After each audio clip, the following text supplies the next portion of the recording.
Hi, motion folk. I'm Sabrina Cheney, And I'm Penny Niederlander. and you've tuned into NoGraph, the motion graphics podcast where motion graphics is all but forbidden as a topic of conversation. The idea is we're all familiar with the social media peer pressure that there's always a new program to learn, A new style to master, endless tutorials and presentations to catch up on. Slacks and Discords to join. But we have this theory that what really makes our work interesting is what people bring to it from outside our normal circles. So here at NoGraph, we push all that aside and block out the noise and the pressure. Every week, we'll have a special industry guest on, and we'll just talk hobbies and passions and whatever they love to do when they're not at their desk. And at the end of every episode, we'll turn the mic over to our new friend, and they'll have a couple minutes to tie it all in. This is a podcast about our industry from the standpoint of a sustainable lifestyle and an ever-deepening well of inspiration. Thanks for joining, and let's go. Today we have Nocky Dinh! Woo! Hello, Nocky! Hello, thanks for having me. We're so glad Oh my to have God. you. Welcome, yeah. So who are you, Nocky? For people who are unfamiliar, how would you describe yourself?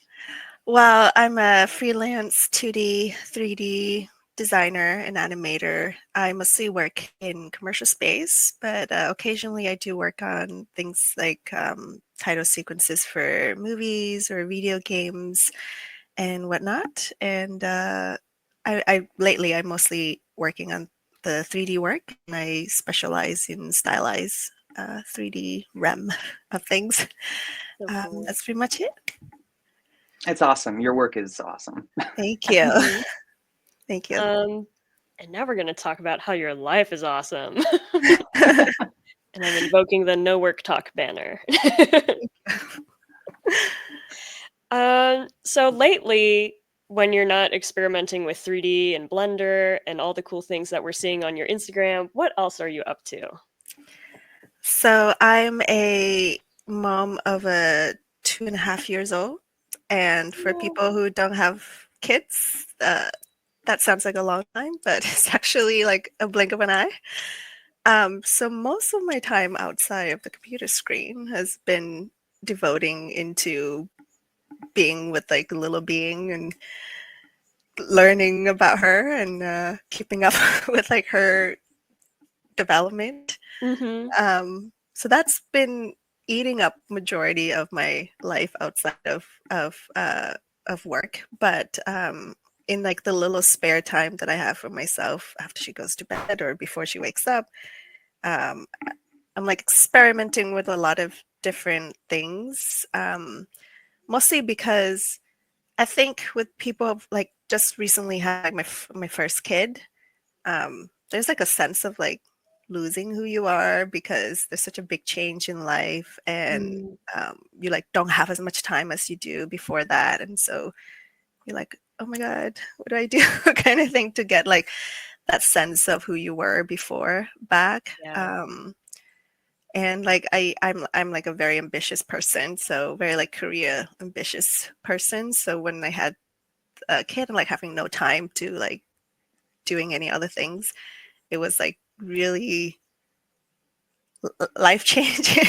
Yeah, she kind of yeah. forces you to log off and yeah.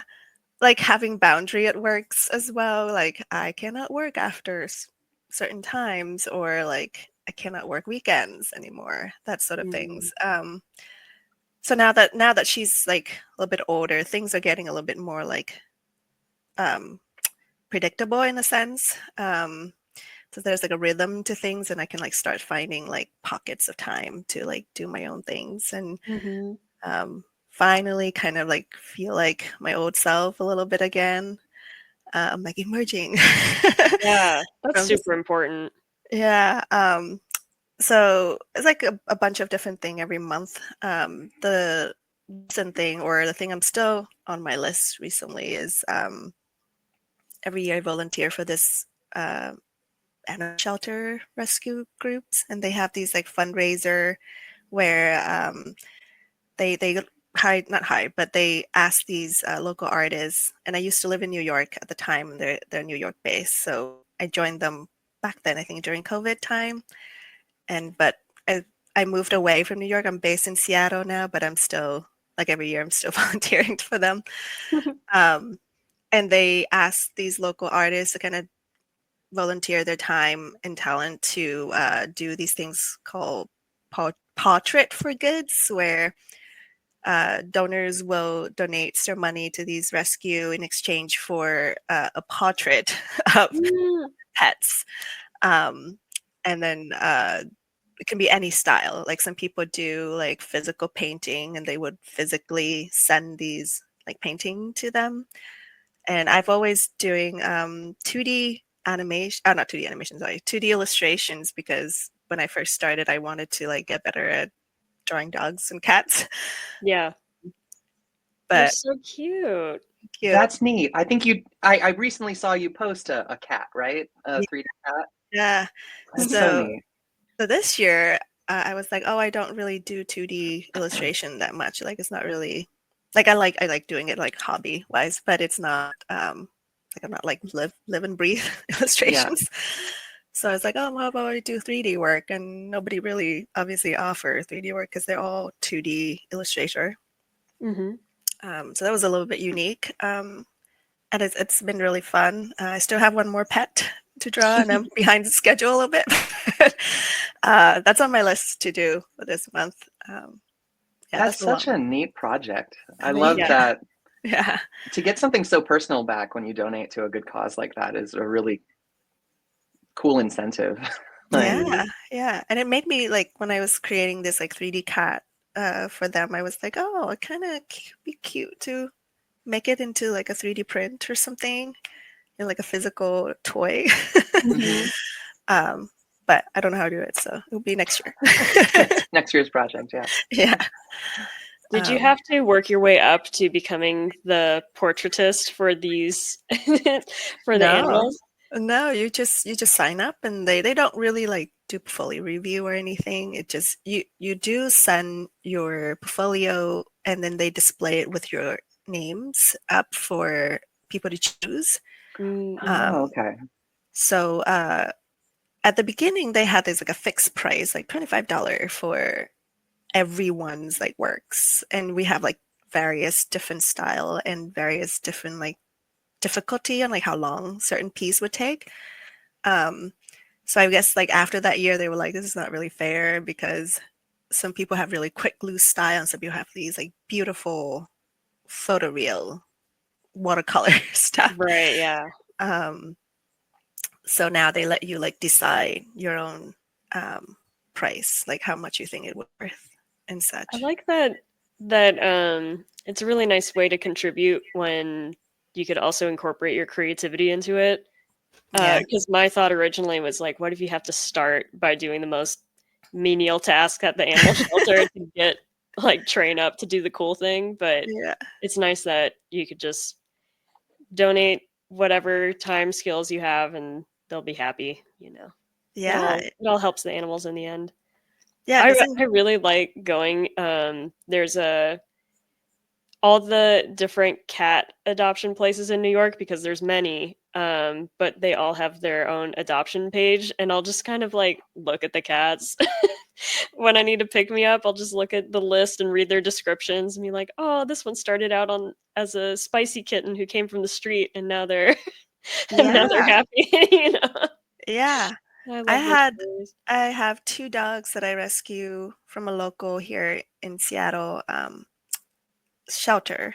And they kind of like the inspirations on like why I'm like so into pets, drawings, Yeah. stuff.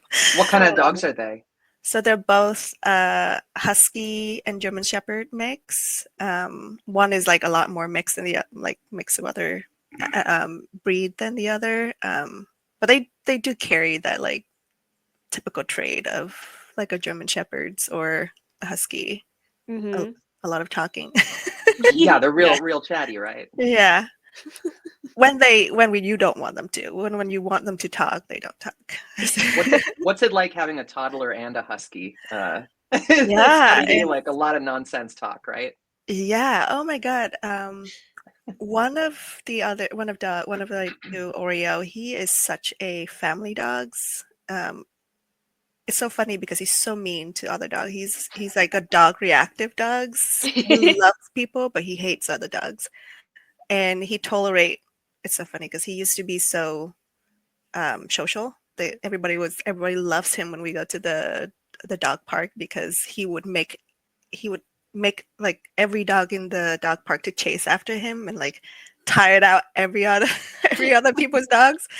So they love it when we show up because they're like, oh my god, yes, my dog's gonna be tired after this. Oh.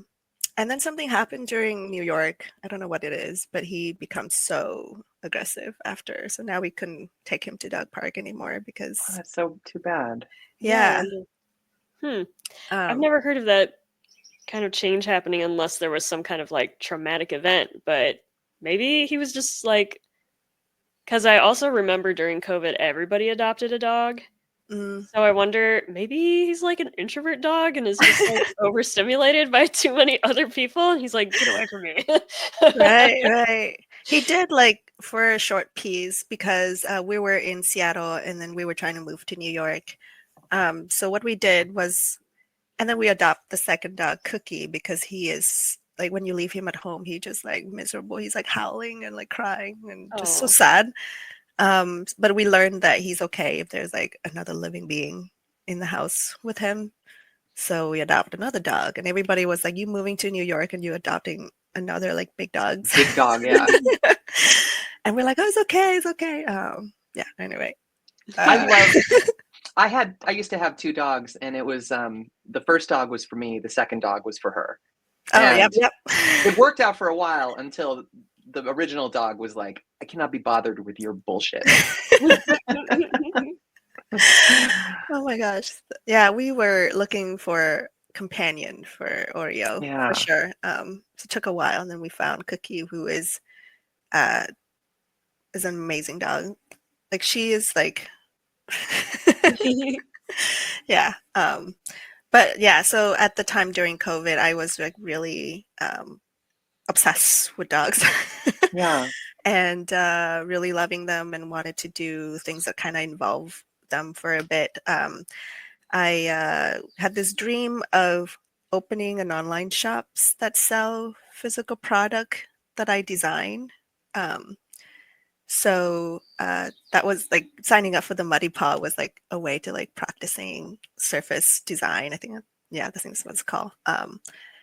Or like just getting better at drawing while also like helping somebody else. Yeah. So that was That's it. such a smart mix of hobby and philanthropy. I love that so much. Thank you. Yeah. Sometimes it's like when they ask you to join, it's usually like very slow period of like work. So I would be like, oh yeah, I have plenty of time, so I can totally donating it. There was one year I did like I would do five illustrations, and you have like about 1 month to finish all 5. And by the time you actually have to do it and finishing it, it's usually like fires at work every day, and so it'd get like kind of stressful in a sense. And then I would be like, oh, next year I'm not gonna do as many. But then when they come back again, I'm like forgetting about all the stress, and I'm like, yes, I'll do it again. Give me another 5 illustrations. Yeah. We have an amazing ability to forget the hard stuff. For sure. I was curious, are you also incorporating, you said you had a daughter? Yes. Are you incorporating your daughter into like introducing crayons to her, being like, would you like to draw? Yeah, I do. I've been like trying to get her to like paint and draw. I mean, she's like on a stage where she's still like just scribbling thing. Yeah. But she quickly learned that I draw really like better than she does. Oh. So what she does, and like kids are smart. Kids are so smart. I feel like everybody underestimate how smart kids are. Yeah. But what she does when I would be watching her, like we would hang out before my husband comes home, which is me and her. And she gets a little bit bored, so she would go, "Mama, go draw Oreo." Like, and I was like, "You're supposed to be the one drawing. Like, I'm supposed to be watching you." But then she would tell me to draw something, and I would spend a lot of time like trying to like draw these things. Then she would go out and play with other stuff. So it's almost like a reverse of like she's telling me something to keep me busy while like she goes and do her things. And then she would come back, she's like, "Oh, that's cute, Mama. Like, good job, Mama. Why don't you draw something else?" And then she would name something else, and I would be like putting you to going work. down doing my assignments from this. Congratulations, you had a creative director. I know. Yes. Yeah, we start introducing Play-Doh, and it's the same thing. She would make me like, "Mama made a cat," and then she'd go off and play her own things. And then she comes back when I'm done. She's like, "Great, can I squished it?" And then she squished it, and she's like, "Okay, now make a dog." Oh my god! I just like suddenly like realized it a few weeks ago that that's what she's doing to me. That's so funny. Yeah. Aww. But she's still interested in doing the art, even after your weird flex of saying how much better you are than her. Yeah. Right? Kind of. I think she just I don't know. I think she's more into like watching. She's more into like acting like the adults in the sense of like, oh, that's neat, directing other people to do something instead of her actually doing it. So we would draw and paint, but it's quickly become like, "Mama, do this." Yeah. She's fascinated by your ability to make something. Yeah. It's really cute. Yeah. And I'm trying to be like loose about it, like, "Oh, if you don't want to draw, that's okay. We'll do other things that you want to do." Yeah, because you never know. I was a Play-Doh kid, 100%. We have I don't remember if I've talked about this on the podcast before, but when we digitized our old VHS tapes, I was looking through them, and there's a video of me at like my second birthday, and I'm unwrapping a present, and it's a bunch of Play-Doh, and other presents, I'm like, cool. But when I unwrapped the Play-Doh, my eyes like became huge, and I go, Play-Doh! I was like so psyched to get Play-Doh on my birthday. That's awesome. Do you And honestly, I remember would probably any of like? still. Sorry, do I remember any? Like, do you remember like your childhood when you were playing a lot with the Play-Doh? Yeah. Well, I don't. It's funny because I don't think I have that clear memory, but when I look back at the videos, that wasn't the only video of me involving clay. There was like one where I was a little bit older, and I'm like, I think my dad was holding the camera, and I'm like, this is the story about this dragon that I sculpted, and just like telling the camera about what I made. But I've always liked anything very tactile Oh yeah. with hands. Even now, I really like playing around with clay. There's the very direct. Any kind of digital thing you work with, there's a level of separation because there's a screen.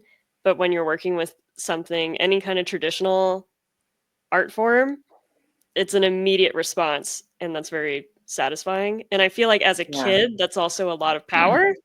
You're like, oh, I did something, you know? At least I guess if you're creatively inclined, that's like a big deal when I was little. I get that. Yeah. I think there's a lot of like understanding the medium for the age of the kid. I became kind of like an art supply snob when I was a kid because my parents were like kind of older than me. My mom was 40 years older. My dad was 50 years older.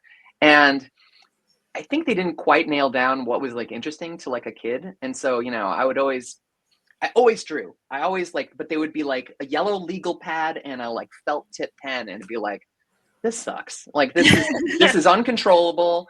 It's, you know, like there's no line width, whatever. Like, and so I found my way into pencils. I'm like, I love pencils. Excuse me, pencils. A nice BH, delicious. But they would like get me things like on the one end, like one of those like smelly marker felt the stripe kits or whatever, and I'm like, these things dry out in no time. They're not great. And then they'd get me like a set of rulers and French curve.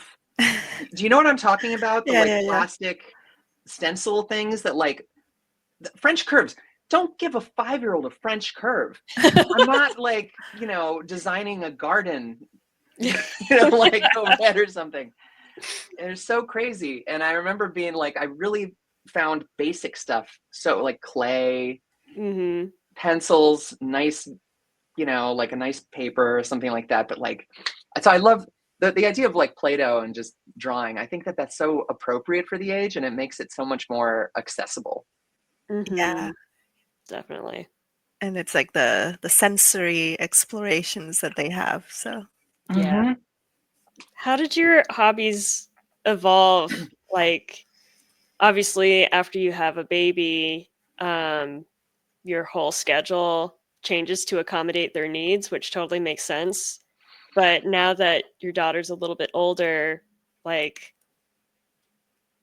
when you're saying you're trying to get back to yourself as a person after also becoming a parent, like, how did things change over time? Um, what was it like before compared to now? yeah, so I when before kids, like there's just so much time to do other things, when you clock out from work. So and you can like leave the house whenever you want. Yeah. Mhm. And you can sign up for any classes out there, and you don't have to be worried about like, oh, is my husband gonna be okay watching this like 2 years old and like two other dogs by himself kind of thing. So I would sign up to classes and whatnot, and like anything. I used to take ballroom dancing. I used to do ballet. I was so bad at it, but it was like so much fun to like do it. I did like tap dancing at one point. Yeah, and then now it's so different. You can't really leave easily. Mhm. And then I always feel guilty if I'm like, can I take 3 hours to go to these things Yeah, you every probably week? have to be strategic about your like before, like well, yeah, this sounds fun. On a whim, I'll go do this class. I'll go do this thing. And now you're like, okay, battle plan. I Right. have 3 hours. How do I Yeah. maximize my fun? Yeah. I used to also right before I was giving birth and I was like super pregnant. I was like, okay, this is my last window to do something I wanted to do for a while. And one of them was signing Cookie up for like a sniffing class, like a class where they not calling sniffing class, sorry, it's called something else. I totally just blanked out at this moment, but it's it's like you train them to like track a certain scent. That's Oh. amazing. Like a Yeah, bloodhound kind of. yeah. So I noticed that she has like a crazy like sensitive nose, and she's really good in fighting things. She's one of those dogs where like she can kind of smell changes in your body. Mhm. Um, it's Yeah. They have like incredible. cancer Beyond sniffing dogs and stuff, right? Yeah, And dogs that can tell you if your meds aren't working or something, right? right. yeah. So and she consistently showed that in the past before. So I was like, oh my God, I need to sign you up for these like nose scent work. So I did. I was super pregnant, and I was like, let's go. This is my only chance to like learn from like an actual trainer, and then you do your own training at home kind of thing. So that was really fun, and I wish I have more time to do that more. I'm hoping that when she's a bit older and such, then I can have some more time to like take Cookie out and do some of these Yeah. classes. And she Solve a loves it. crime. Yeah, and she loves it because she's oh sniffing some chicken and then get some more treats. Sign me up. It does sound good. Yeah. So that was that, and then now after kids, I actually find that I'm trying to get back into more like crafting stuff. Because I did sign up before during COVID. I signed up for this subscription or crafter subscriptions, and where like every month they send you like every 3 months they send you like 3 boxes of like what do they call it? Curated craft Craft stuff, and supplies. yeah, craft Yeah. supply and like craft projects where the instructor will like teach you how to make it. And every month is different. Sometime it's like block printing. Some month it's candle making. I like It's like that. a wide variety, and I skip all like the painting stuff. I'm like, "Oh, I don't need all, I don't need all Yeah. that. But give Great. me other Wash in things." a box. Yeah. Um, but it's really fun. And one of the instructor, which I end up really liking her style of teaching and her artwork, and she's teaching, they call it locker hooking. It's like a type of like fabric art type thing, and you make these like Ooh. intricate pattern with the fiber yarns. And her project was making like a really cool geometric trivets. Oh, You make it with wools, I think that's what it is, and so it's like very hot, like heat resistant, so you can put Yeah. hot stuff on and not worried about it being destroyed. yeah. Um, and she was talking about how she learned it from her mom, who was trying to be creative while being a stay-at-home mom. Like, what can you do at home, not leaving the house, that's still kind of creative? And she find it in these like fabric art yarn thing.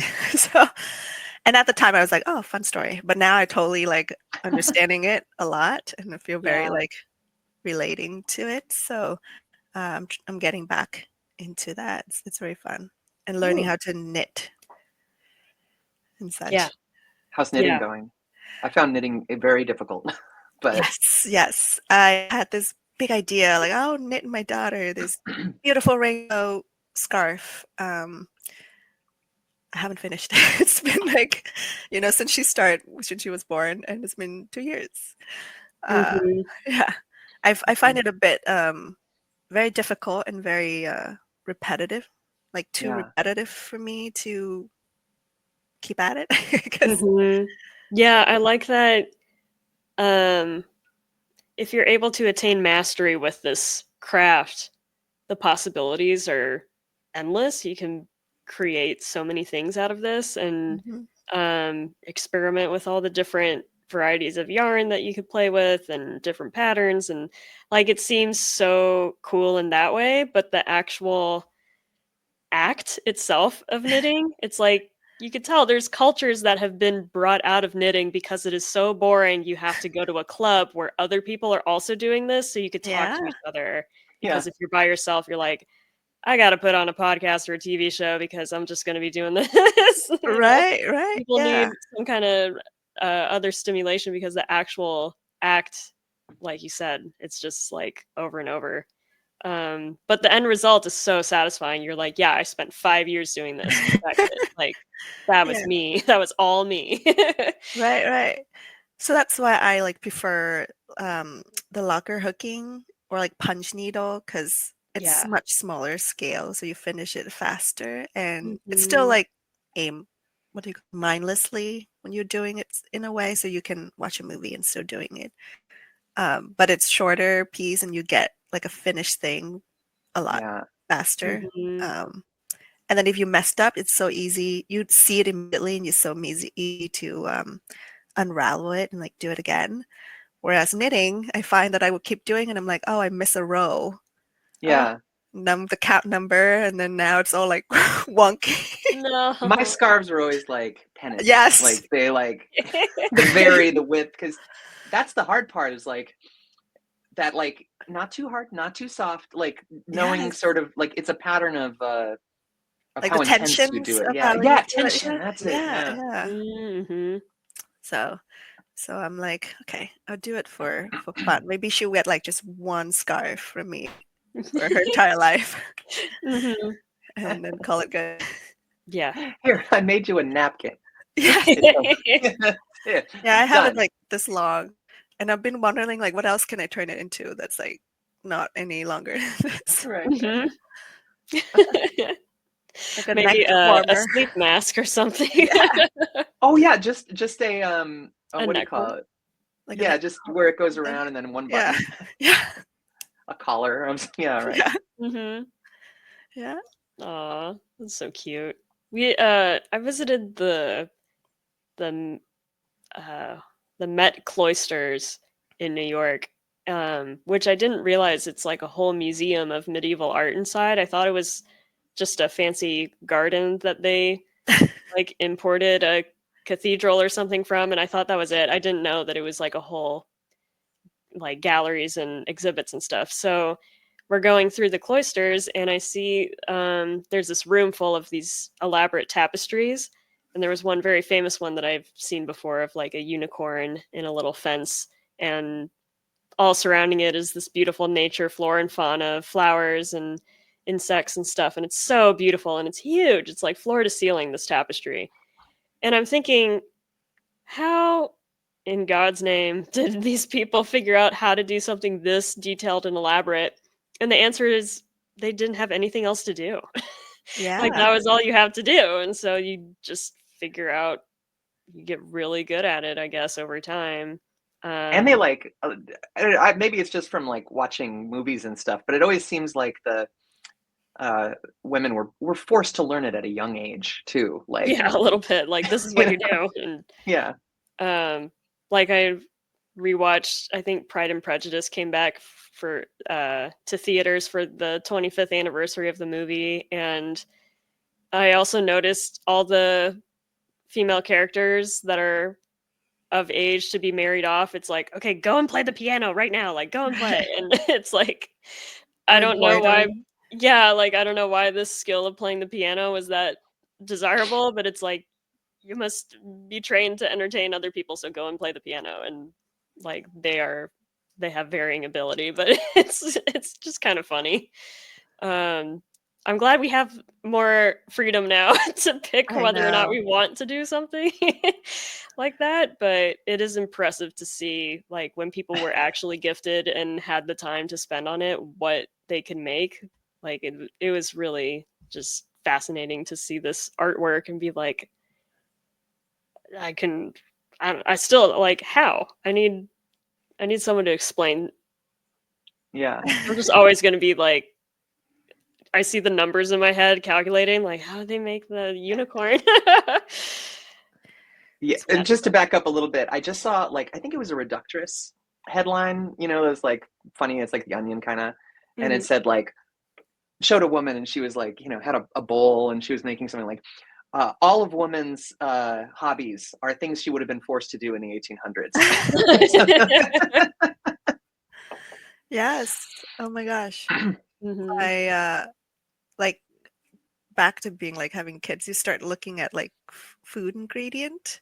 Oh yeah. So then you're like, oh, these are like chemicals. I have no idea what the name is and Right. stuff. So then you're like, oh, I don't want my kids to like eat this. So I go down these like rabbit holes of making things from scratch. Not that I'm a good cook or anything. I'm like terrible. But I was like trying some of it, and I got down to this rabbit hole of trying to make bread. Oh yeah. She loves bread, uh, but it's hard because my husband eats gluten free, and gluten free breads are like way harder to do than regular Yeah. bread. So regular bread, I mean like gluten bread. It's like Yeah, yeah. yeah. So I kind of like quickly like dropped it, but then we start doing like ice creams. So we had like an ice cream maker, and my husband's like really into it because again, it's hard for him to find ice cream that's like dairy free and like not caffeinated with chocolates and stuff. Yeah, So yeah. so now we always like make our own ice cream, and then we feel better to be like have like the for the daughter to like, oh, you want some ice cream, and not feeling guilty like I'm feeding her these chemical things. Mhm. Yeah. What So kind of yeah. flavors are you experimenting with?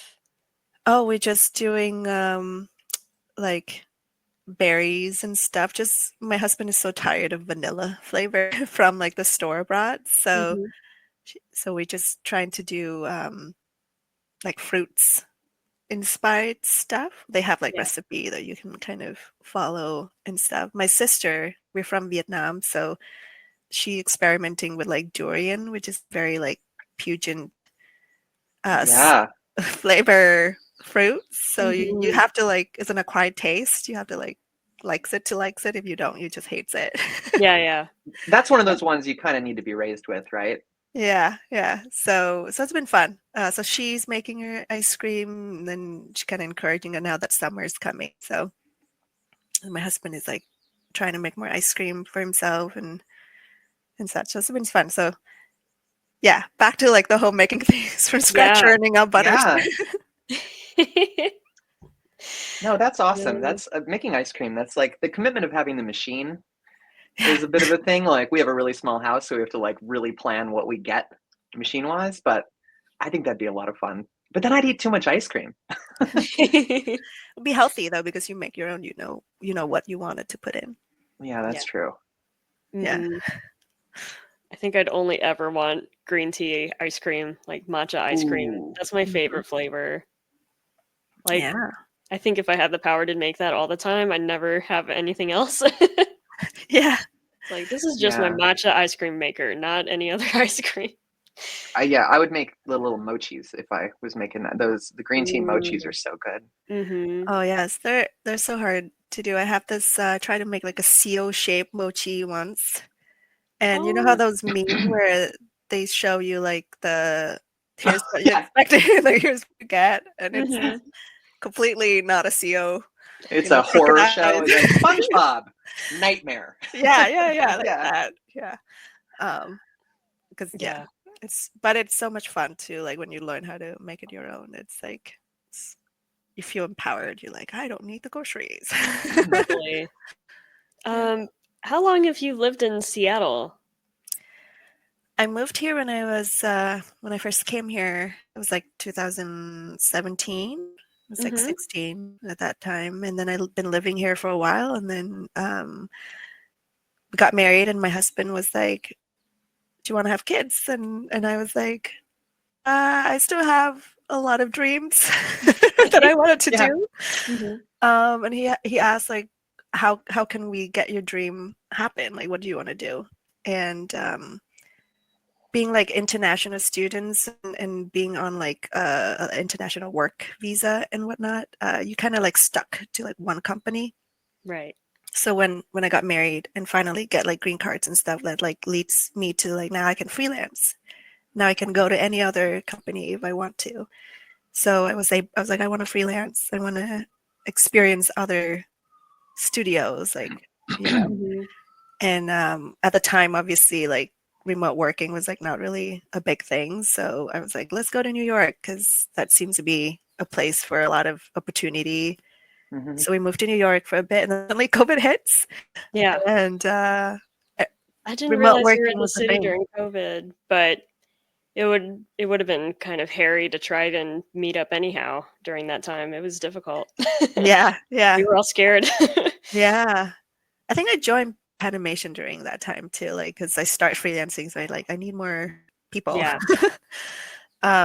Yeah, so COVID hits and remotes was the thing. So we moved back to Seattle because cost of living in comparing to New York is like a Yeah. lot cheaper here, and we get more space here, and we have two big dogs, so it's like Yeah. space was a big thing for us. So yeah, we were one of those people who like the news was like millennials start buying house for their dogs kind of thing. So Yeah. Um, I was curious, like having lived in both cities, how would you compare, like, what's your summer like in Seattle versus New York? Is it all that different? yeah, sometimes we miss being in New York a lot because the food is always really good. There's always things to do, um, outside of the house. And I guess that's why New York, everybody's house is so tiny because Yeah. there's a Because lot the of life, city is yeah, your, outside yeah. of your house. Whereas here it's like kind of slightly the opposite. So everybody wants like bigger house. I mean, yeah, it's because like there's nothing much to do outside Mhm. of the house. So it's very different, but I think for us, like the space was like better. And then we're family. I have a sister here, so that's why we're Yeah. here. And there's some work opportunity if like remote um, is like gone. So Yeah. yeah, I've always like it'd be nice if I could ping pong back between New York and Seattle. Mhm. Maybe when she's older and we're able to do that, we'd do it because we do have family who lives in kind of New York State that we could Yeah. Yeah. be like, can I borrow a room? Mhm. So yeah, That's cool. yeah. Um, oh, I remember you brought up dancing. Yes. Would you ever get back to dancing, do you think? If I have time, I think I would love to get back to tap dancing. Or like when my kids are at an age that she can start doing Mm-hmm. dance stuff, maybe I'll be like, why don't we do tap together? Yeah. That'd be fun. Yeah, it's Like one of a those things where you don't, because I did ballet, and at some point I realized I can't really advance anymore because you need a certain flexibility that I don't have anymore. Um, so tap would be great. yeah. I took a very basic when I was a kid, a dance, tap, and jazz class, like at the YMCA.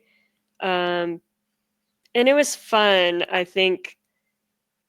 think I just wanted to kind of like move around, and the whole concept of having like, okay, we have to rehearse this and do it over and over again was kind of like, eh.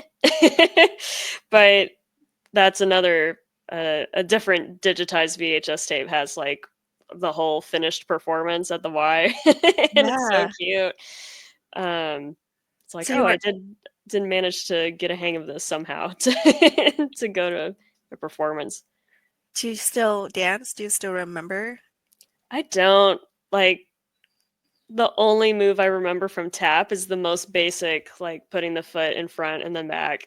Yeah, yeah, yeah. The super 101 move, and that's all I really remember. But um I was fascinated with the shoes.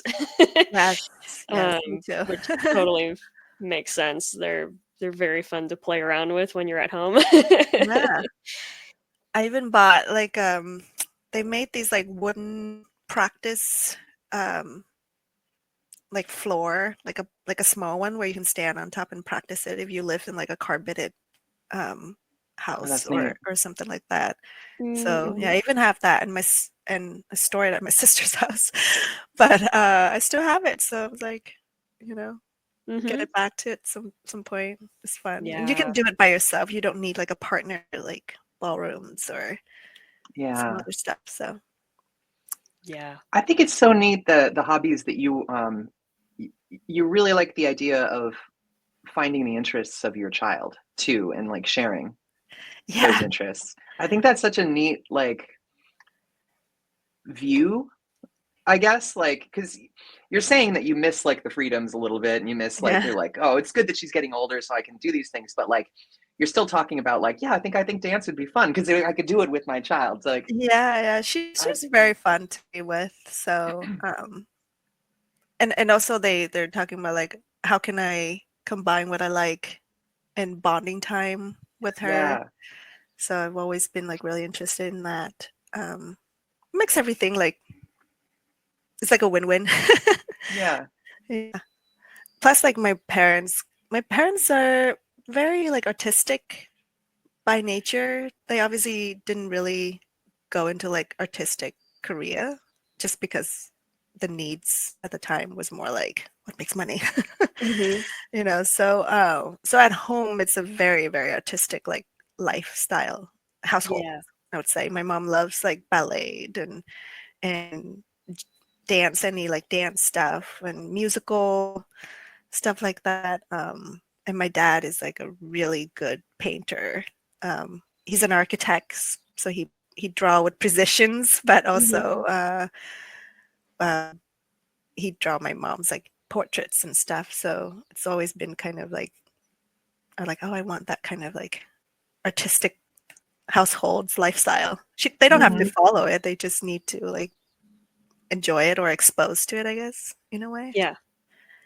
in Yeah. some ways that's it's I kind of like I'm glad that I went in a creative field, but there's a little part of me that's like I just if that was my hobby still because I have such fond memories of before it was like the bring home money part of my life Right. Mhm. of like I Mhm. kind of love that like like yeah architecture in the day, but then I come home and I paint and I like that not Oh, yes. because you don't go the other way around. You don't go like I'm an artist by trade, I can't wait to get home and do taxes, like Yeah.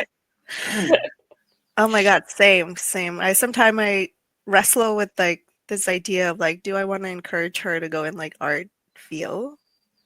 Because as we all know, it's kind of tough, especially with like this current climate with like AI and stuff.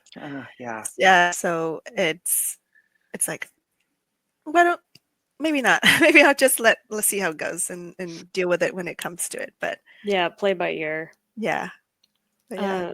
What was I gonna say? This reminded me of a thought. Oh, I think I think encouraging creativity at home, regardless of what the future is going to be like, is good anyway because so much of learning is just play, Hmm. and being creative is kind of like just playing. Um, Yeah. yeah. So, Counterpoint, hmm there's going to be so many people who now don't bother to learn because of AI that there's still going to be a Oh, need for people to know how to be artistic and how to write and how to draw and all these things. But hmm fewer people might know how to do it. yeah. And, That's the computers need to steal someone's work. I know. Yeah, yeah. we're just like thinking about the future and like everything is not just like art and like every other thing's like, oh, maybe like any work that's just you do it physically Yeah. might not be as impacted, but a lot of the work we do is like computer stuff. Like, Yeah. computers been like trying to automating things and what's this gonna be like? hmm Yeah. I think we're all just gonna. We'll see. We'll see what happens, and Yeah. try to play to our strengths. Yeah. I'm still hopeful. I'm not like doom talk, but Yeah. Yeah. yeah. But it's so funny because you talk about um, the whole like doing like a architect by day and then go home and get to paint, and you love that sort of feel because I start to feel like all of my hobbies are so art related, hmm and I'm feeling like I'm kind of like in a bubble of arts that I'm like I kind of tired of that. Like I just want to do something that I don't have to think about. Is it like a design? You Yeah. know, I Well, always it's like, get yeah, tap dance. It's not yeah, like, oh man, I'm doing a title sequence. That's all tap dance right now. I don't Right. want to go to tap dance class. right, yeah. Because even if when I was doing like these fiber art stuff, like locker hooking and punch needles, like I have this like weird expectations on myself to like it still need to be a good design and family wise. Sometimes they don't obviously realize that they're saying it would be like, oh, you're a designer by trade and this is what you come up with kind of thing. Oh man. So like obviously not like mean intentions or anything. It just No, I that think was like it's their yeah. default expectations that you would be good at designing everything. hmm Yeah. Yeah. I think it's natural to have some sense of perfectionism come in when you're so used to getting critiqued, and then you start having your own uh, critic in your head that Yeah, has all these opinions about what you make, and then yeah, it is tough also when people have expectations of you too. That's just like actual external pressure to like perform even at a hobby. But I also think, again, going back to just parenthood and having a kid and seeing their freedom with things and not having to be perfect all the time is like a good reminder. Like, yeah, I don't have to be good at this. yeah. Mhm. I bought her these little watercolor sets where they have like a strips of paint at the top so you can like wet it and then start Mhm. painting. And they number it so you just follow the number. You don't have to like think too much outside. And of course in her fashion, she's like, Mama, do it kind of thing. So I was painting it and it was so relaxing because I'm like, oh, I don't there's already instructions. I don't have to worry about it. Yeah. Uh, if it looks ugly, it's okay. And there's definitely some relief in that, Mhm. Yeah. outside of work. Yeah. Yeah. I mean, they're not technically muscles, but like, you use those Mhm. brain muscles so often. It's nice to go on autopilot a little bit, let someone else make the decision and just do the physical action kind of. Yeah, yeah. And she Mhm. doesn't care if it's like bad or not. So it's nice. I'm trying to like learn to like let go of being like perfectionist in all these like art projects that we do. Yeah. Yeah, like the eyes can be crooked. Yeah. Yeah. It's like, this is my stylistic choice. Yeah, It's supposed to and look like this. yeah, Yeah. and it's something I had to learn as when I start, when she and I start doing these like art and craft thing, was to like let go of that. Just because I'm a designer by day, I don't really have to make it look good because we're Right. just playing. Yeah. Totally. She's gonna like help you develop a whole new style. Oh my gosh, yes, for sure. Just let go. Just be free. I love that. Yeah. That's really sweet. Yeah. So let's see, you have a whole Sunday ahead of you. Do you have plans for doing something fun? Like, you're not working today, right? No, I did say no to working weekends on this one project, so I'm taking my time off. But every weekend we do things as a family.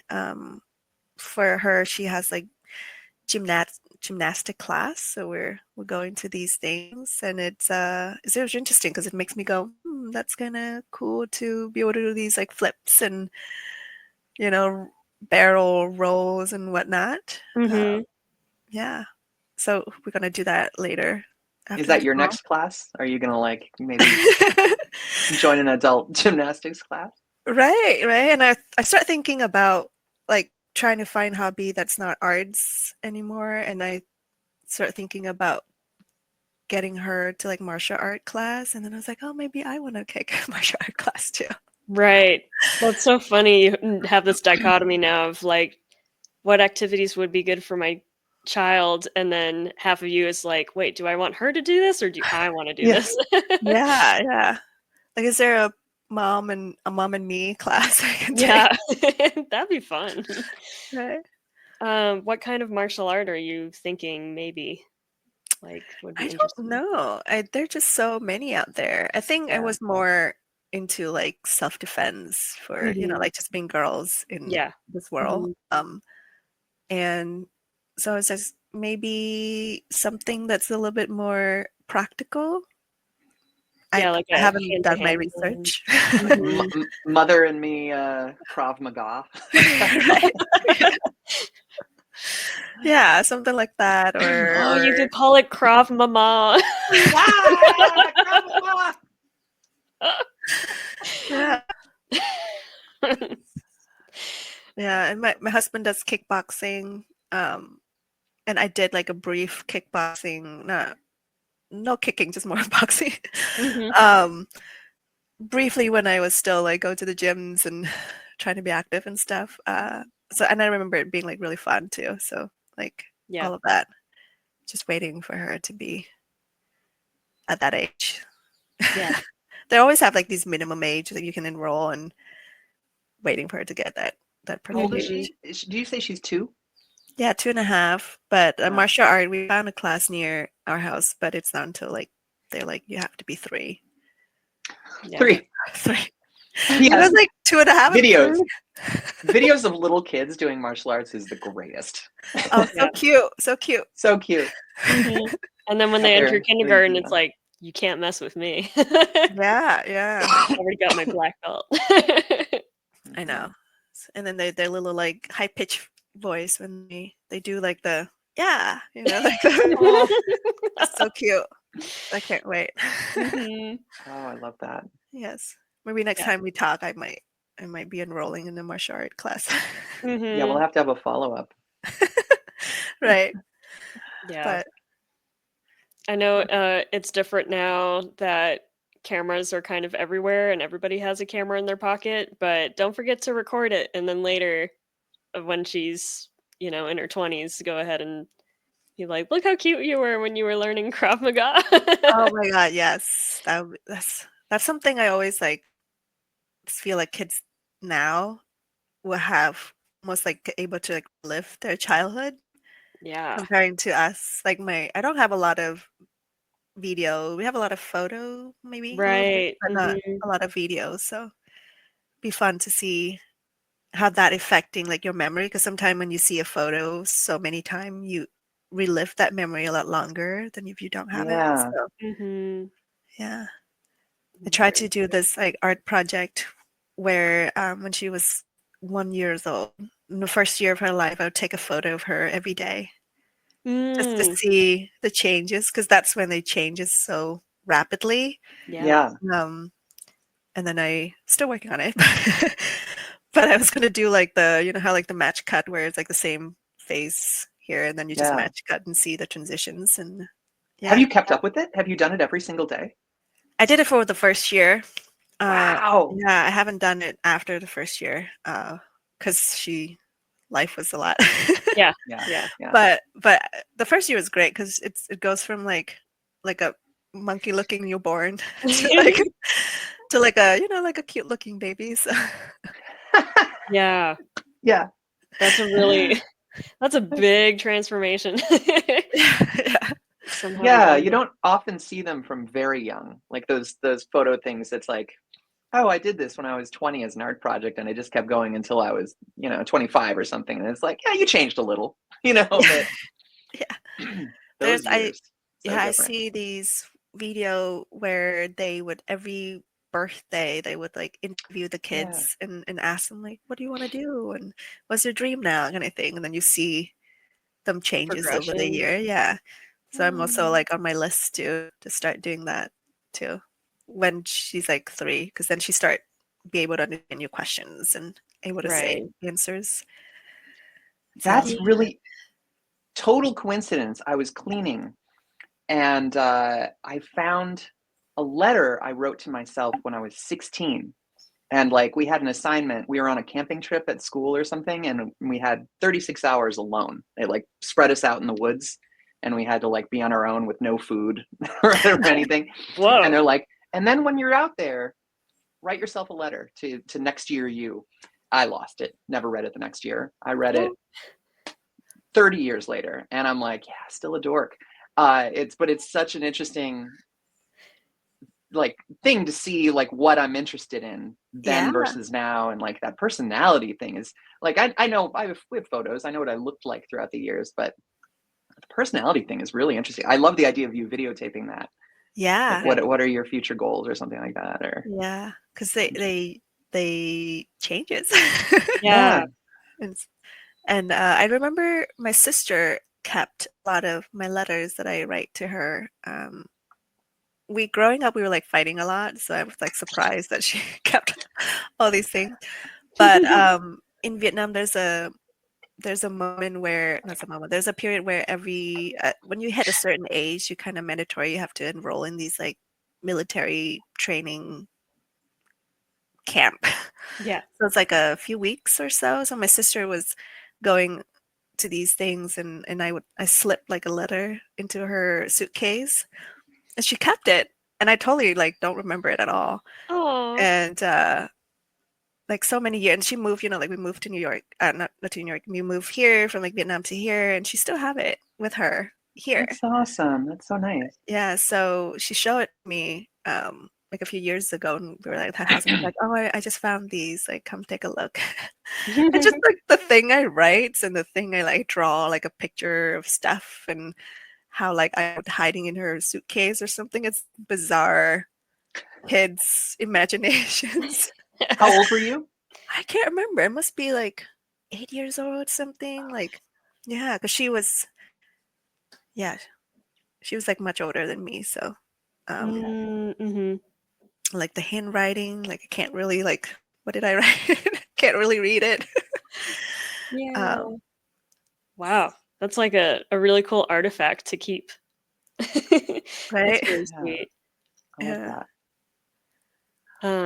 I think we could start writing our own letter right now of from the beginning of this podcast to the end of the podcast. Right? I think, We were different people then. yeah, we've changed Yeah. so much in the last hour. We've grown. But I think what I'm getting from this conversation is there's a lot of family and nourishing of those bonds. And also like tapping into creativity, but also not being so confined to that's the only thing that you do, and you have outside influences. And what do you think, Penny? What's the through line that we're having here? Yeah, I don't know. I think that yeah, I think it's really neat to see how active you are in like in bringing your daughter into your life and like being part of hers. Like it kind of feels very uh you're trying to not tell her what to do, like you're letting her kind of guide you a little bit in her interests. It cracks me up that she has you draw things and then walks away and then comes back and is like, wonderful, smush. Like that's Yeah. so cute, so cute. But Yeah. Nocky, what about you? Yeah. All of these interests. Yeah. I find myself because I don't have a lot of time in like just day-to-day things. So when it comes to hobbies and whatnot, I always try to like, how can I merge certain things that I find important in my life so that the 1 hour I spent, it's like satisfying a lot of different field that I care for. Um, so like, with her, for example, like I'm always so I journal quite a bit, and then I would do like these what do I call it? Like not art journal, but you basically draw your day kind of thing. Yeah, like a Yeah. drawn diary, sort of. Yeah, like a visual journal. There you go. Sorry. Yeah, yeah. Yeah, and I don't do it every day, but one day where like she does like take the first steps, then I'm like, oh, big milestone. I'm gonna journal that, and I find that like when I look back at these things, I'm like, give me so much inspirations for like creativity outlet that's a little bit outside of work, but also still like something I like. So I'll do like a 3D portraits of her celebrating her milestones and print it out and put it on our walls and stuff. Hmm. And it will hit like multiple things just because I don't have a lot of time to do just one thing and not the other. Yeah. Right. I Yeah. love it. I'm really honestly excited to stay in touch at some point to hear what it's how this changes as your daughter grows, because like you seem like you're every time she gets a little older you're able to like incorporate something else, and like I figure in when she's like a human, like a fully like a 15-year-old or something like that, you know, Yeah. like you're gonna be like tap dance touring together. Yeah. Besties. That's my hope. Oh, Aw. so cute. Yeah. So I think I know a little bit about how this has informed your work, because didn't you do a little 3D project for your daughter? Yes, yes, I'm gonna I put did. the other banner of we could talk about work now. Oh, yeah. So, um, it was also during the time where she did like all these like cute moments, and I have all these cute photos, and I was wanted to share it with just the world. Hmm. But there's like this danger in like sharing your kid's photo online, and Right. so I start to like there's like these cute moments and I really want to share it, but I don't want to show her face. So like what can I do? And that was when I looking through my journal and I was like, oh, I draw these like little doodle thing. Um, maybe I can turn it into like a 3D thing and practice my skills and but still have like doing something for myself instead of to get work or anything, you know. So Yeah, like this is a personal thing. yeah, I have a lot of personal projects and I find that lately it's always like children or kids theme or Mm-hmm. focused.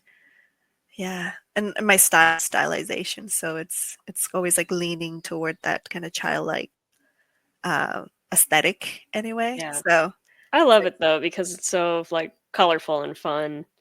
yeah. Really great. Yeah. And you know, trying to do more the physical product stuff like the DI design and such. So that's something like I'm trying to combining. Like I like to design things and doing like physical product stuff. Maybe I'll open an online shop and do it. So Yeah, send us that link when it's ready. I'll be first in Yeah. line. I want to check that yeah, out. That yeah. sounds super cool. I Yeah.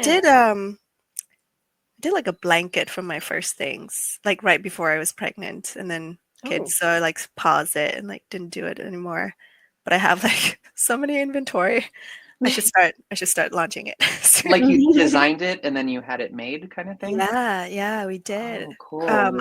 Partnering with like another illustrator friend of mine, Molly Hensley, and she designed some of the blankets, and then I designed some of the blankets, and just to give a variety of like design style wise, and so we made them, and I haven't been able to like launch it officially, but it's in the work. Yeah, Oh, that's really Cool. neat. so I guess there's a hobby that turned into work in a way. Yeah. Which happens a lot. Yeah. Well, But that's awesome. Yeah, the diversity. I don't you feel like that's a common thread with a lot of us in this field is like we would like to find other, like Matt and Sina we talked to, he was like designing furniture and like keyboards and things like that. oh And yeah. like it's That's so cool. we have these skills we've developed, but like our lives sort of like change what our interests are. So it's like, oh, I don't always want to make a commercial. Like I want to make something like real that's not going to like be gone Yeah. in a Yeah. week, And like a different mindset switch, making like client work and then making like work that is for direct to consumer. It's also like a different thinking Yeah. as well. It's kind of nice to have that change. Yeah. Yeah. I like that. Yeah. Well, I think we could potentially talk all day, but we've had the hour. It's been a great hour. yeah, Nocky, this has Thank been you. so much fun talking to you about this stuff. Thank you. Thank you for having me. Yeah. Where can people find you? I am very active on Instagrams. My handle is just at Nocky.Dinh. I guess that's the only place that I'm most active. Everything else is sort of like a variations of what I post on Right. Instagram. So And you have a website. I do. It's NockyDinh.com. Perfect. Easy Yeah. to remember. Yes. But I'm Awesome. most up to date on Instagram more than anything. That's laudable. I'm terrible at that. I know. It's just like a one thing that works for me, so I just kind of stick with it. Yeah. Thanks so much, Nocky, for taking the time to chat with us.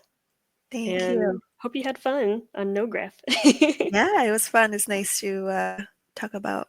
That's what I've always been wondering too. Like, what do people do outside of their work? Mm-hmm. Yeah.